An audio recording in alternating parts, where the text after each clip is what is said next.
Salam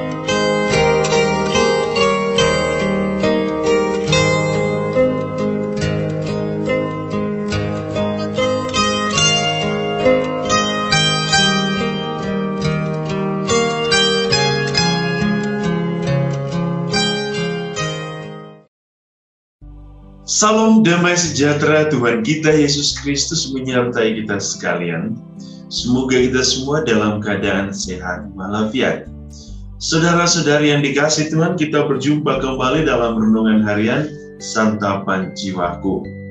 Dan pada hari ini, gereja merayakan perayaan pesta Yesus menampakkan kemuliaannya. Dan kita pun sudah tahu bahwa perayaan ini adalah perayaan di mana Yesus membawa 3 muridnya ke Gunung Tabor, dan di sana Yesus menampakkan dirinya kepada ketiga muridnya.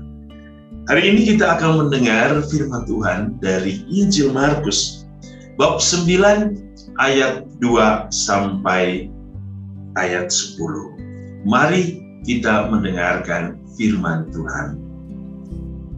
Inilah Injil suci menurut Markus.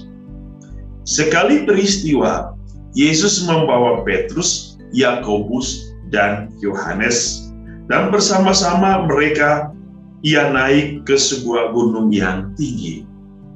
Di situ mereka sendirian saja. Lalu Yesus berubah rupa di depan mata mereka.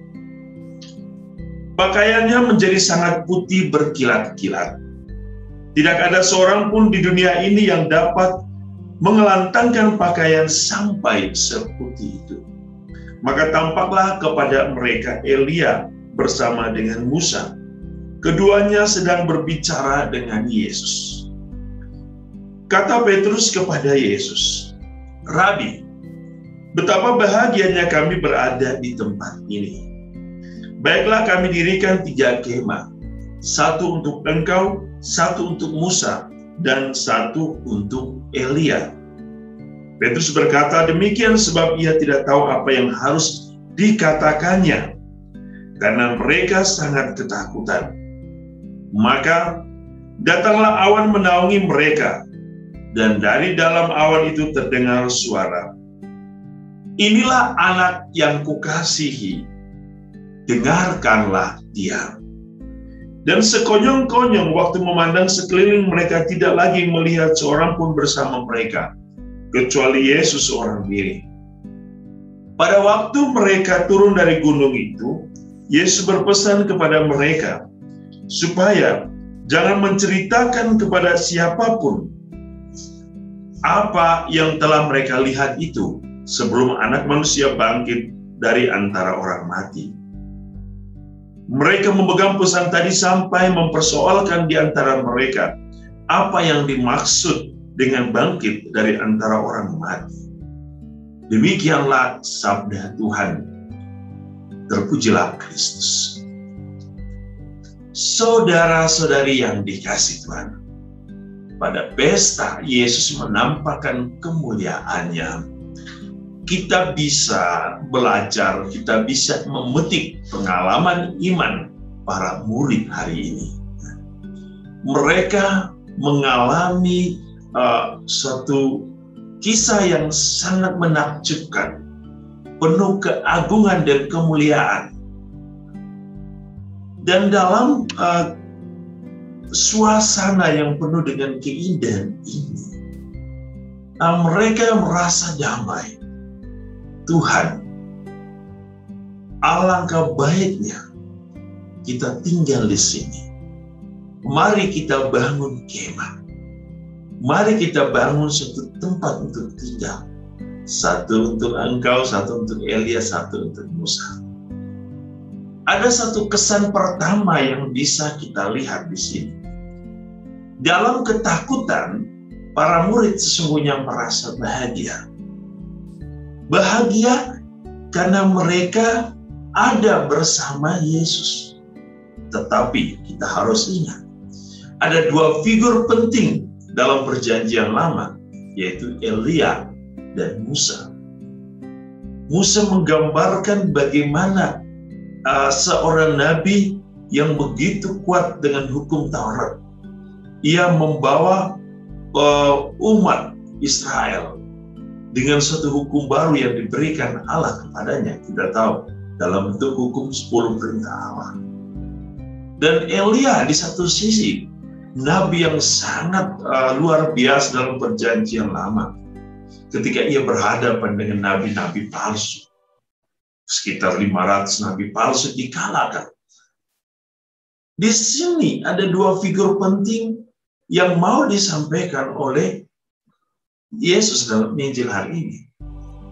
Bahwa Yesus adalah pemenuhan dari perjanjian lama yang diwakili oleh Elia dan Musa. Sehingga Yesus adalah nabi terakhir yang memenuhi, yang menyempurnakan hukum-hukum, aturan-aturan yang ada dalam perjanjian lama.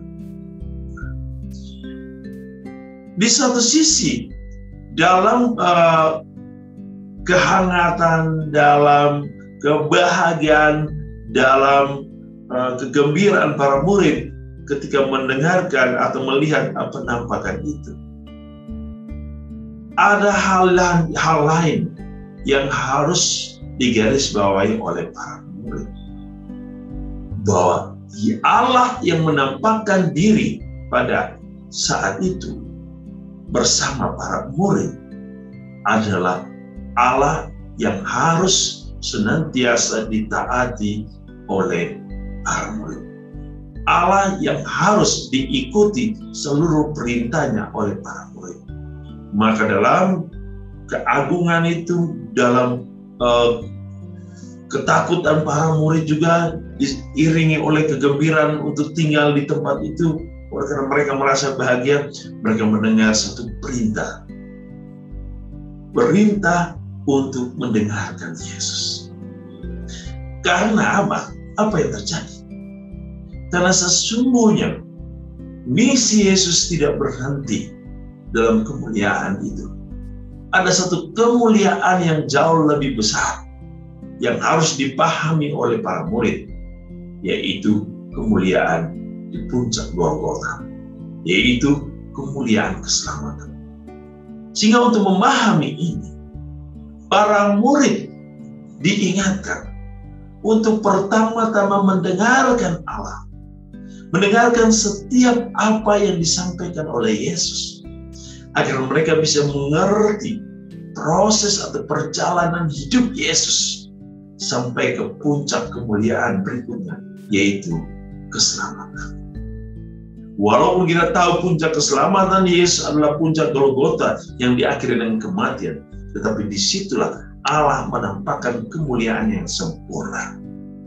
Bahwa inilah misi dan tujuan Allah, agar setiap orang yang mendengarkannya, mengikutinya, akan diselamatkan. Saudara-saudari, maukah kita mengalami kemuliaan yang sama seperti para murid?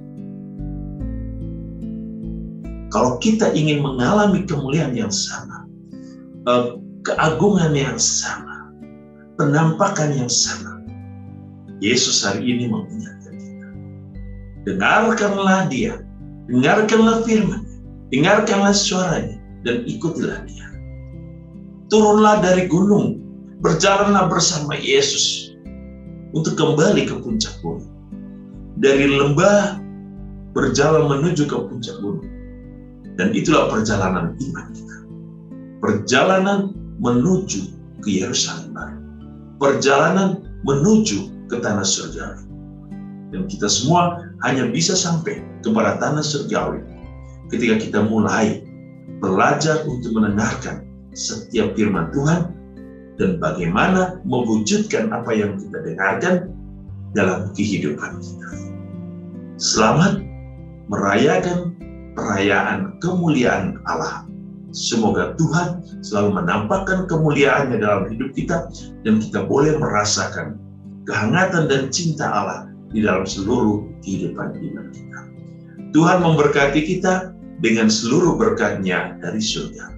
Dalam nama Bapa dan Putra, dan Roh Kudus. Amin.